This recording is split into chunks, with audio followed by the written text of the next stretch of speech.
Hello everyone, and welcome to another episode of The Smile Code, where we explore topics and themes on authenticity and human flourishing.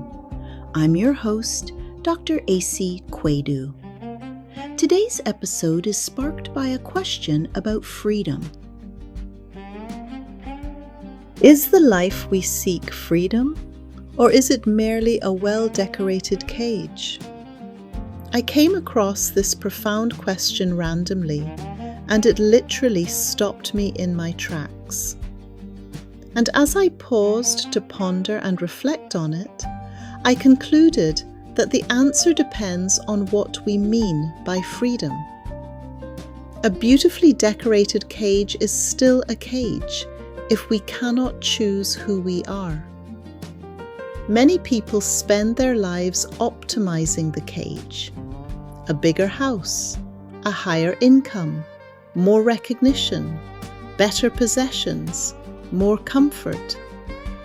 None of these are inherently wrong, but if they come at the expense of authenticity, they can become golden bars rather than genuine freedom. Because I believe that real freedom is less about circumstances and more about alignment.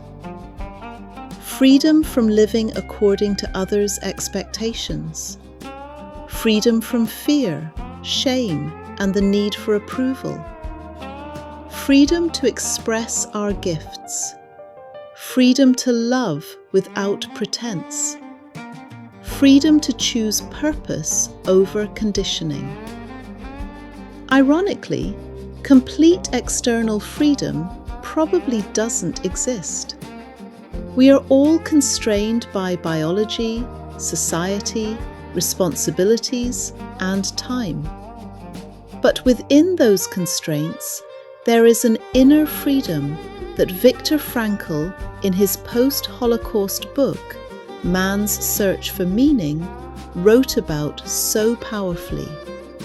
That even when everything is taken away, we retain the freedom to choose our attitude and our response. The question about freedom and cages reminded me of this thought, that the opposite of freedom isn't prison, it's unconsciousness. We build cages one compromise at a time, then decorate them until we forget their cages. And perhaps the deepest freedom is this: to know yourself, to be yourself, to live your purpose. It's not a question about success. It's not a question about money. It's not even a question about happiness. It's a question about freedom. Because if we're being honest, much of our lives is spent pursuing it. We tell ourselves, when I earn more, I'll be free. When I find the right relationship, I'll be free. Oh, when I retire, I'll be free. Or, when I lose the weight, build the business, pay off the mortgage, become successful, then I'll finally be free. But what if we've misunderstood freedom altogether? What if we've simply become experts at decorating our cages? A bigger house, a nicer car, a more prestigious title, more followers, a corner office, a vacation home. None of these things are wrong. In fact, they can all be wonderful blessings. The problem isn't the decoration. The problem is forgetting to ask whether we're still inside the cage. I believe one of the greatest illusions of modern life is that comfort equals freedom. It doesn't, and here's why. Comfort can be beautiful. Comfort can be healing. But comfort can also lull us into sleep. It can keep us living lives that no longer belong to us. Sometimes the cage isn't made of steel. Sometimes it's made of expectations. The expectations of our parents, our culture, society, our profession. Sometimes it's made from the stories we've repeated to ourselves for decades. I'm not enough. I'm not worthy. I have to prove myself. People won't love the real me. Success means sacrifice.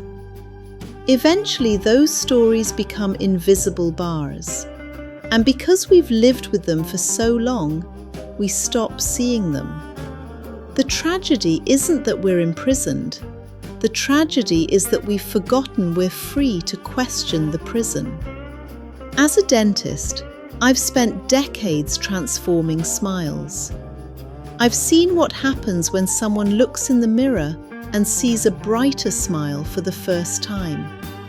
Their posture changes, their confidence changes, sometimes their entire life changes. But over the years, I began to notice something else. A beautiful smile doesn't automatically create a beautiful life. Someone can have perfect teeth and still be afraid, still be anxious, still hide, still feel unworthy. That's when I realized the outer smile is only half the story. The deeper transformation is the inner smile. The smile that appears when you stop apologizing for who you are. The smile that comes from self-acceptance rather than perfection. The smile that emerges when your outer life finally reflects your inner truth. I've come to believe that the greatest prison isn't external. It's the false self. The version of ourselves we created because we thought it would earn love, approval, acceptance, belonging. We wear masks for so long that eventually we mistake them for our faces. And then one day, life gently or harshly asks, "Who are you without the mask?" That's not an easy question. In fact, it may be the most courageous question we ever ask ourselves. Because authentic freedom doesn't begin when the world changes, it begins when we do. For me, freedom has come to mean something very different than it once did. Freedom is no longer doing whatever I want. Freedom is becoming who I truly am. Freedom is living in alignment with my values. Freedom is no longer needing to perform for acceptance. Freedom is allowing my gifts to flow naturally instead of forcing them to fit someone else's expectations. Freedom is peace. Because my inner world is no longer at war with itself.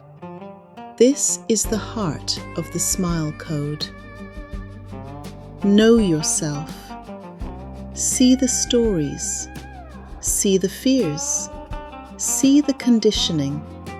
Become aware of the bars before trying to escape them. Be yourself.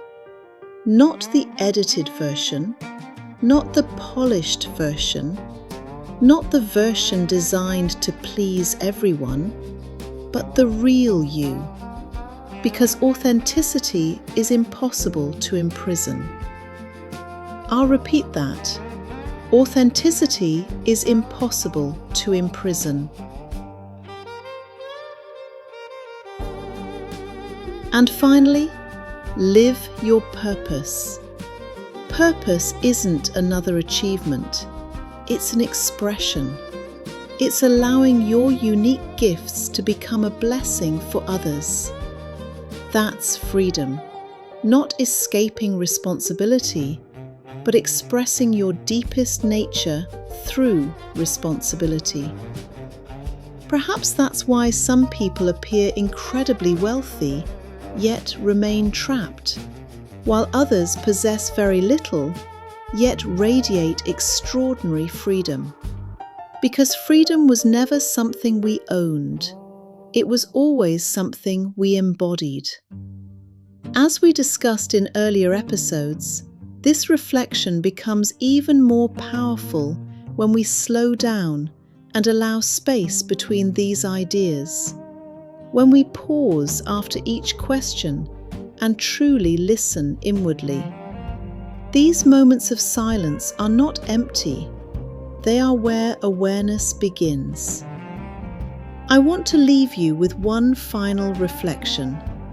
Imagine that overnight, every expectation the world has of you disappeared. No one expected you to impress them. No one expected you to succeed in a certain way.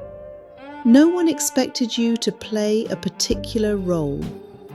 No applause, no criticism, no comparison, just silence. Who would you become?